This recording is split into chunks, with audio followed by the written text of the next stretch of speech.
going on.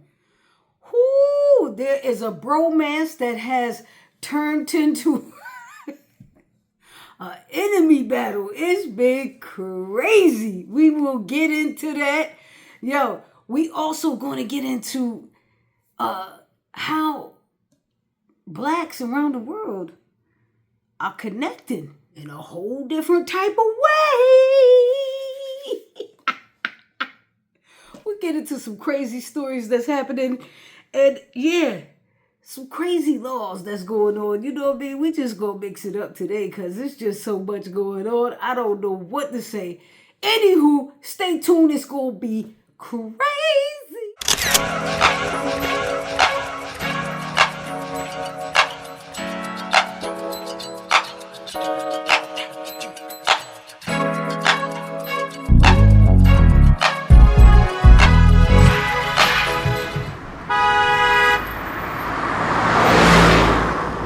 The streets is talking. Yo, the streets is talking, man.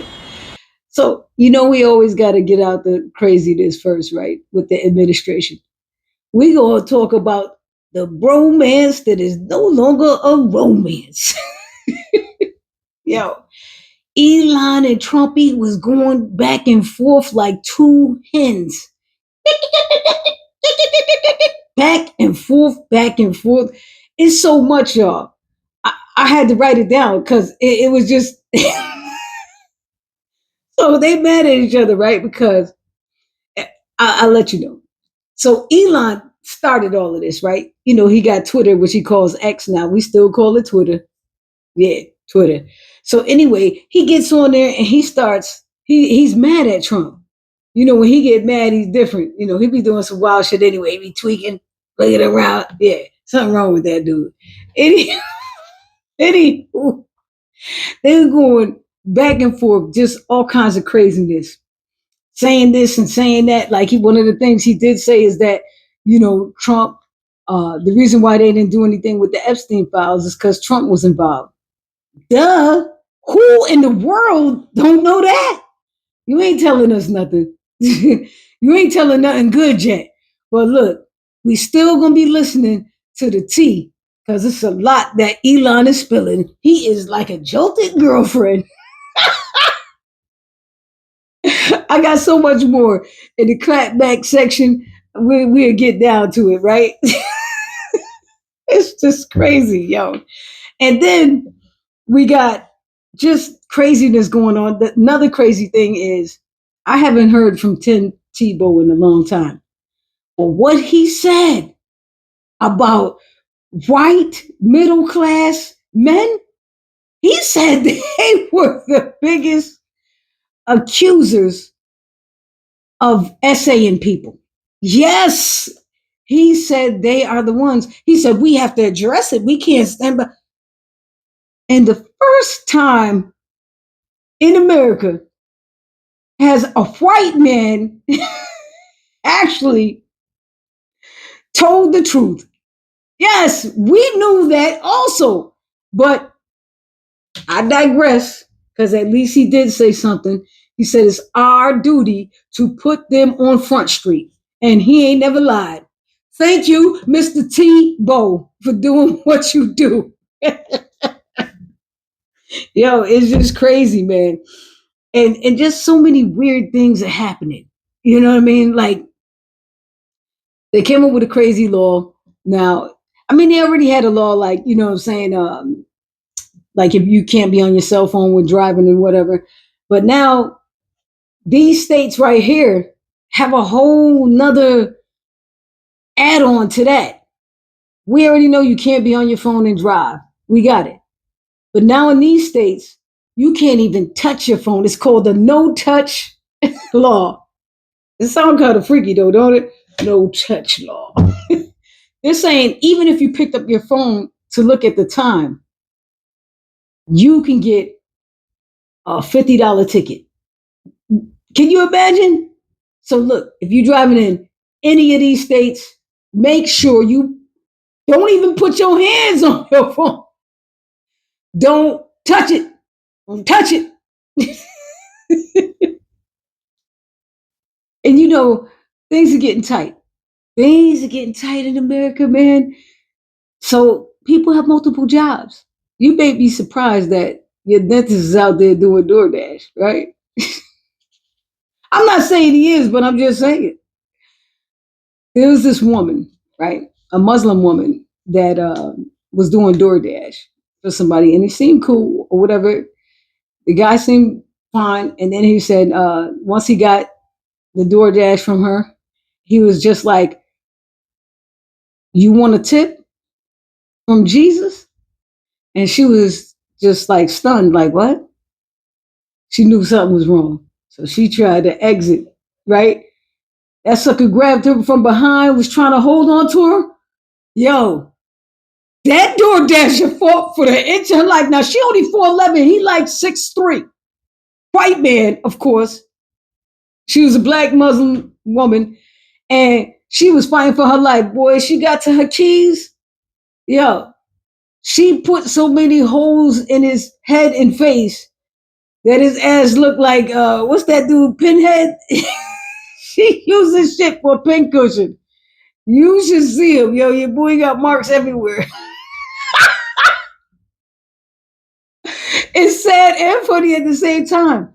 It's sad that somebody would try to, like take her down, like beat her down.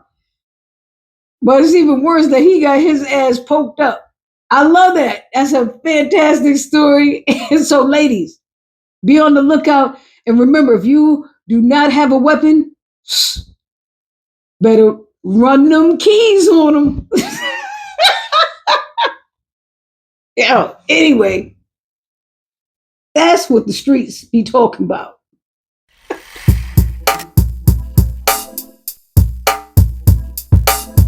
So, you know what the segment is, unapologetically us. Look, I almost messed that up, right?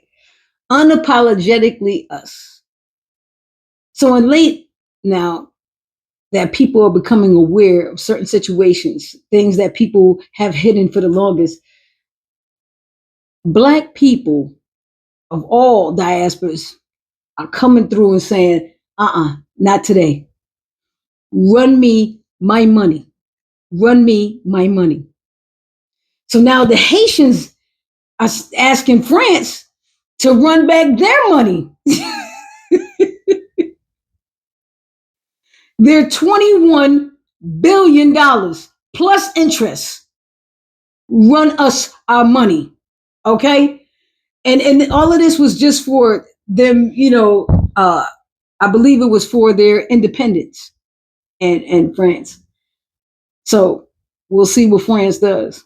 I don't know.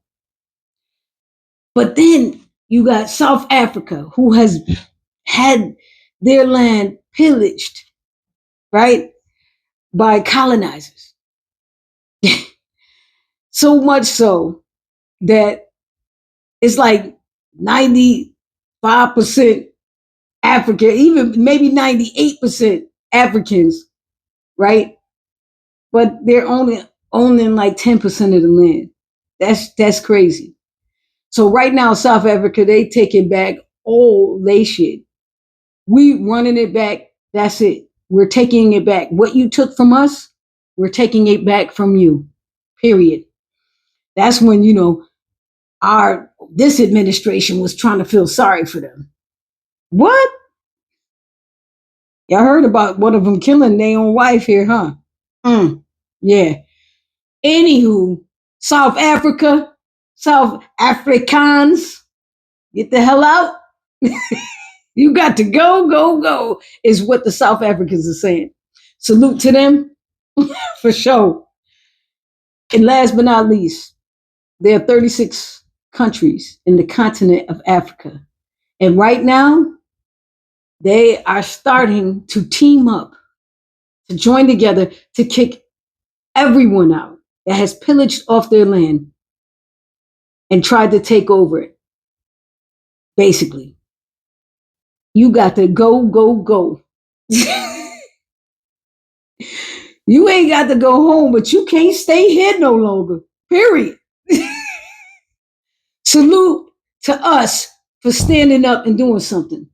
In America, we need to get together and go a little harder on reparations. I don't give a damn what they say. They owe us more than they could ever repay us. So, yeah, unapologetically being us. All right, now it's the clapbacks and comebacks. Man, today's just featuring the bromance of Trumpy and Elani. Man, they going back and forth on the silliness, just back and forth. So Elon is upset with Trump, so he's going back and forth on all of this stuff, right? And it's like, what is he doing? And that's another thing, like, what the hell is he doing? So what he's doing is just trying to call them out now. You know, when you get mad at somebody, be like, well, that's why your mother got one leg. Or stupid shit. You know what I'm saying? No disrespect to somebody's mama who got one leg. I'm just saying. But it's just baby boy stuff like that. So Elon started it, right? And he started on his, on Twitter, which is now X, but we still call it Twitter. He was like, that big, beautiful bill will massively increase the budget deficit to $2.5 trillion. And Trump said, man, I'm so disappointed in you, Elon. He said, you know the inner workings of this bill. And now you want to be mad? We were good. I think we were really good friends. But I don't think we will be too much longer. That's what he said. So Elon said he renames the whole bill the big ugly bill. And he still points out that it's a deficit of $2.5 trillion, right? And Trump, and then he goes on to say, it's time America created another party that represents 80% of the people that are in the middle. Elon, you're late to this. That is what Diddy proposed a long time ago, and that's probably partially why he locked up, is what I'm saying. Then Trump, as Elon, he said he's really mad because I asked him to leave, and he's mad nobody we didn't put his stupid EV bill in there because he wanted everybody to buy electric cars. He wanted to make it mandatory. And nobody agreed with it. I didn't like it. I knew it wasn't going to work. So, yeah, we threw that out. And so that is why Elon is mad, right? So Elon come back and say, no, that's why you cut off the Epstein bill because you don't want people to know that you were on the island. And Trump like, come on. Eli, you was there too. You the one who took that picture. You the one. Elon's like, no, I wasn't. Yeah, you were. No, I wasn't. Yo, it's just a big baby ass fight between two supposedly grown men. And they mad at one another. See, this is why you got to watch who you befriend because people turn on your ass in a minute. I promise you, that's the craziness right there. It goes on and on, y'all, but you already know what happened. But that to me was the funniest part. Them going back and forth on just silly stuff. Anywho, that is the clap back and comeback of the bullshit. Stay tuned for more next week, I'm sure. All right, we come to the end of the show where we got to shut it down. So in closing, I want to say these things. I didn't mention this in the streets is talking because the streets are talking about this too, but actually in a whole different way. Right now, California is going through some shit, right? And, people are like black and brown, we need to stick together and all of this stuff, right? And I think the brown doesn't understand that the black has fought for everyone's rights. And when BLM and all of these things, meaning the movement, was going on, There were very few of them that came out. See, most of them we know don't even like black people, which is sad because we love everybody. We cool with everybody. You know what I mean?